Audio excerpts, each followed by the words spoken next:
வணக்கம் நண்பர்களே. புலிப்பாணி சித்தர் அருளால் உங்கள் எல்லோருக்கும் நல்லதே நடக்கும். எடுத்த காரியம் எல்லாம் உங்களுக்கு ஜெயமாகட்டும்.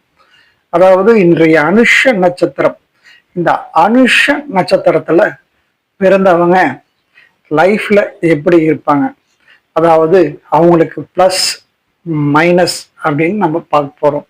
அதே மாதிரி அவங்களுக்கு மிக பெரிய ராஜயோகத்தை கொடுக்கக்கூடிய ஒரு நட்சத்திர நாள், அதாவது நட்சத்திர தெய்வம், ஆதி தெய்வம் அப்படின்னு எடுத்துக்க போறோம். அதை பத்தி பார்க்கவும் போறோம் நம்ம.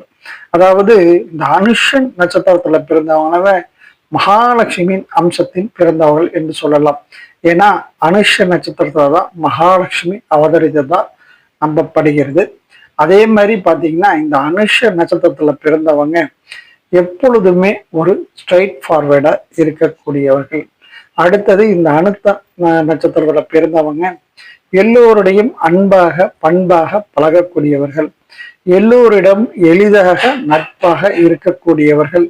மேலும் இந்த அனுஷ நட்சத்திரத்துக்கு உரிய ஒரு ஸ்பெஷாலிட்டி என்னன்னா, எவ்வளவுதான் இவங்க நல்லா பழகினா கூட தன்னோட காரியங்களில் மற்றும் சில விஷயங்களில் கொஞ்சம் சுயநலமாக இருப்பார்கள். இவங்க அப்படியாப்பட்டவங்கன்னு எடுத்துக்கலாம். அதே மாதிரி இந்த அனுஷ நட்சத்திரத்துல பிறந்தாங்க விடாமுயற்சி உடையவர்கள்னு சொல்லலாம். எந்த ஒரு காரியத்தையும் விடாமுயற்சியால் சாதித்து காட்டுவார்கள். அதே மாதிரி இந்த அனுஷ நட்சத்திரத்துல பிறந்தவங்க தன் பெற்றோர்களை நல்லபடியாக கவனித்துக் கொள்வார். அதுவும் பிற்காலத்தில் கண்டிப்பாக நல்ல முறையில் கவனித்துக் கொள்ளக்கூடியவர்கள் இந்த அனுஷ நட்சத்திரங்கள் என்று சொல்லலாம். அதே மாதிரி இந்த அனுஷ நட்சத்திரக்காரங்க எந்த ஒரு வேலையினாலும் சில குழப்பங்களை வைத்து கொண்டு செய்வார்கள். இந்த வேலை செய்யலாமா, அந்த வேலை செய்யலாமா அப்படின்னு இவங்க எப்பயுமே நினைச்சிட்டு ஒரு குழப்பத்திலேயே இருப்பாங்க. அந்த மாதிரி இருந்தால் இவர்களுக்கு அது ஒரு பெரிய மைனஸ். ஏன்னா இவங்க ஹார்ட் ஒர்க் செய்யறதை விட ஸ்மார்ட் ஒர்க் பண்றது தான் விரும்புவாங்க. அதனால இந்த அனுஷ நட்சத்திரக்காரர்கள்லாம் இப்படி இருப்பாங்க. இந்த அனுஷ நட்சத்திரத்துக்குரிய அதிர்ஷ்டம் தரும் நட்சத்திரம்னா அது கேட்டை நட்சத்திரம்னு சொல்லலாம். இந்த கேட்டை நட்சத்திரம் என்றால் அதற்கு உரிய ஆதி தெய்வம் என்றால் அது பார்த்தீங்கன்னா உங்களுக்கு இந்திரன் சொல்லலாம்.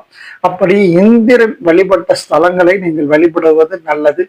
அல்லது நீங்கள் திருவண்ணாமலை சென்று கேட்டை நட்சத்திரத்துல இந்திரலிங்கத்தை வழிபட்டால் உங்களுக்கு மிக சிறப்பான ஒன்று, பல வெற்றிகளை கொடுக்கக்கூடிய ஒரு நாளாக அமையும் உங்களுக்கு.